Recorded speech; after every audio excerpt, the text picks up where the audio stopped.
Welcome to my YouTube channel. तो आइए पहले हम सबसे पहले महादेव को प्रणाम करेंगे। हर हर महादेव, श्री शिवाय नमस्तुभ्यम। अब मैं अपना पाठ करूंगी, तो आप लोग भी मेरे साथ ज़रूर करिए। ये मेरी विद्येश्वर संहिता के मेरे सारे पाठ हो गए, रुद्र संहिता के हो गए, इसमें सृष्टि खंड वगैरह, इसमें इतने सारे अध्याय। अब मेरा पार्वती खंड चल रहा है, तो आज इसमें मेरा पंचम अध्याय है।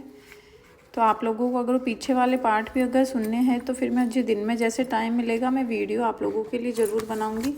तो प्लीज़ आप मुझे कमेंट में ज़रूर बताएं कि अगर आप लोगों को वो पार्ट भी चाहिए तो आप मेरे साथ कर सकते हैं। तो आज है पंचम अध्याय, पार्वती खंड।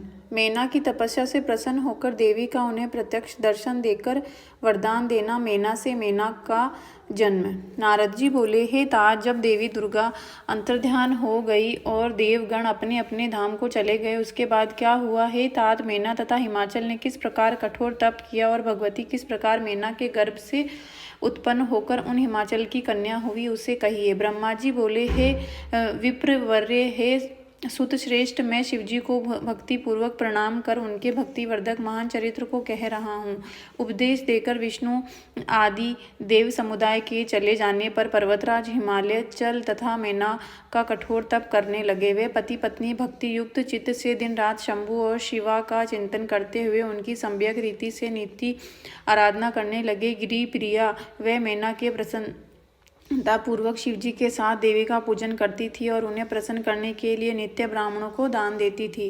संतान की कामना से मेना ने चैत्र मास से आरंभ करके 27 वर्षों तक प्रतिदिन तत्परता पूर्वक शिवा की पूजा की। वह अष्टमी को उपवास करके नवमी तिथि को लड्डू, पीठी, खीर, गंध पुष्प आदि अर्पण करती थी। वह गंगा के औषधि प्रस्थ में उमा देवी की मिट्टी की प्रतिमा बनाकर अनेक प्रकार की वस्तुएं समर्पित कर उनकी पूजा किया करती थी। वह कभी निराहार रहती थी, वह कभी व्रत धारण करती थी, कभी जल पीकर ही रहती थी और कभी हवा पीकर ही रह जाती थी। इस प्रकार विशुद्ध तेज से दीपमती मेना ने प्रेम पूर्वक शिवा में चित्त लगाते हुए 27 वर्ष व्यतीत किए। 27वें वर्ष की समाप्ति पर जगन्मयी जगजननी शंकर कामिनी उमा अत्यंत प्रसन्न हो गई। मेना की उत्तम भक्ति से संतुष्ट होकर परमेश्वरी देवी उन पर अनुग्रह करने के लिए उनके सामने प्रकट हुई। तेजो राशि के बीच में विराजमान तथा दिव्य अवयवों से संयुक्त उमा देवी प्रत्यक्ष होकर मेना से हंसती हुई कहने लगी। देवी बोली, हे महा साध्वी, जो तुम्हारे मन में है वह वर मांगो। हे गिर कामिनी, मैं तुम्हारी तपस्या से प्रसन्न हूँ। हे मैंने तुमने तपस्या, व्रत और समाधि के द्वारा जो प्रार्थना की है वह सब मैं तुम्हें प्रदान करूँगी और जब भी तुम्हारी जो इच्छा होगी वह भी दूंगी। तब उन मेना ने प्रत्यक्ष प्रकट हुई कालिका देवी को प्रणाम किया और यह वचन कहा। मेना बोली, हे देवी, इस समय मुझे आपके रूप का प्रत्यक्ष दर्शन हुआ है, अतः मैं आपकी स्तुति करना चाहती हूँ। हे कालिके, आप प्रसन्न हो। ब्रह्मा जी बोले, नारद, मेना के ऐसा कहने पर सर्वमोहिनी कालिका ने अत्यंत प्रसन्नचित होकर अपनी दोनों बाहों से मेना का आलिंगन किया। तत्पश्चात मेना को महाज्ञानी की प्राप्ति हो गई और वे प्रिय वचनों द्वारा भक्ति भाव से प्रत्यक्ष हुई। शिव कालिका स्तुति करने लगी। मेना बोली, मैं महामाया, जगत का पालन करने वाली चंडिका, लोक को धारण करने वाली तथा संपूर्ण मनोवांछित पदार्थों को देने वाली महादेवी को प्रणाम करती हूँ। नित्य आनंद प्रदान करने वाली माया, योग निद्रा, जगजननी, सिद्ध स्वरूपिणी तथा सुंदर कमलों की माला धारण करने वाली देवी को सदा प्रणाम करती हूँ।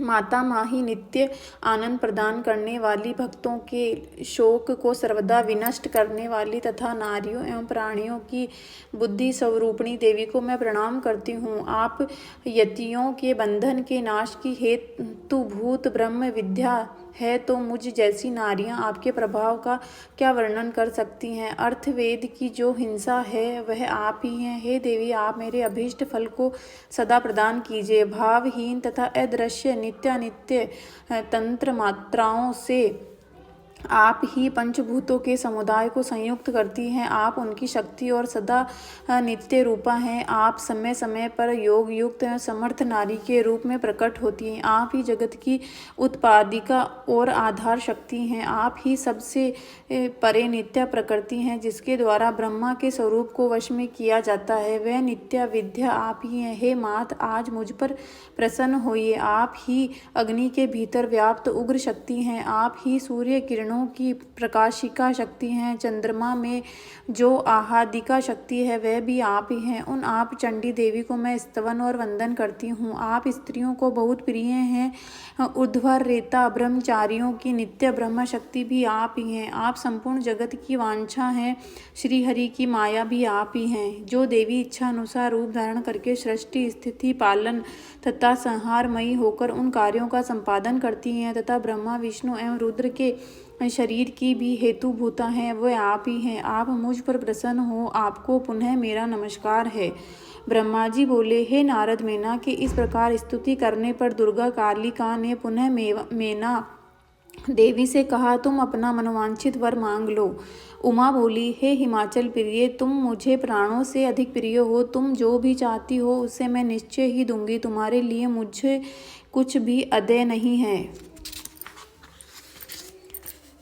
महेश्वरी का अमृत के समान यह मधुर वचन सुनकर हिमगिरी कामिनी मेना अत्यधिक संतुष्ट होकर कहने लगी। मेना बोली, हे शिवे, आपकी जय हो, जय हो। हे प्राज्ञ, हे महेश्वरी, हे भवाम्बिके, यदि मैं वर पाने के योग्य हूँ तो आपसे पुनः श्रेष्ठ वर मांगती हूँ। हे जगदम्बिके, पहले तो मुझे 100 पुत्र हों, वह दीर्घ आयु वाले, पराक्रम से युक्त एवं तथा रिद्धि सिद्धि से संपन्न हो। उन पुत्रों के पश्चात मेरी एक पुत्री हो, जो स्वरूप से और गुणों से युक्त, दोनों कुलों को आनंद देने वाली तथा तीनों लोकों में पूजित हो।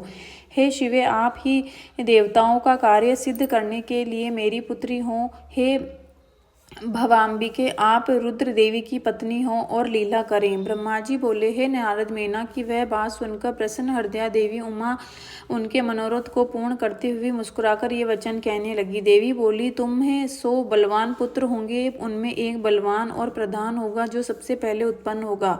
तुम्हारी भक्ति से संतुष्ट मैं स्वयं पुत्री के रूप में अवतीर्ण होंगी और समस्त देवताओं से सेवित होकर उनका कार्य सिद्ध करूंगी। ब्रह्मा जी बोले, ऐसा कहकर जगधात्री परमेश्वरी कालिका शिवा मेना के देखते देखते वहीं अंतर्ध्यान हो गई। हे तात महेश्वरी से अभीष्ट वर पाकर मेना को भी अपार हर्ष हुआ।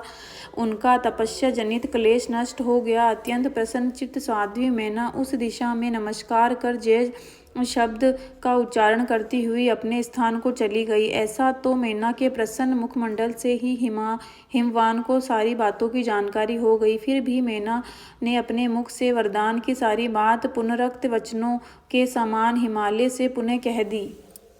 मेना के वचन सुनकर पर्वतराज हिमालय प्रसन्न हुए और उन्होंने शिवा में भक्ति रखने वाली उन प्रिया की प्रेम पूर्वक प्रशंसा की। हे मुने, तत्पश्चात काल क्रम में से उन दोनों के सहवास में पर्वत होने पर मेना को गर्भ रह गया और वह प्रतिदिन बढ़ने लगा। समय अनुसार उन्होंने एक उत्तम पुत्र को जन्म दिया, जिसका नाम मेनाक था।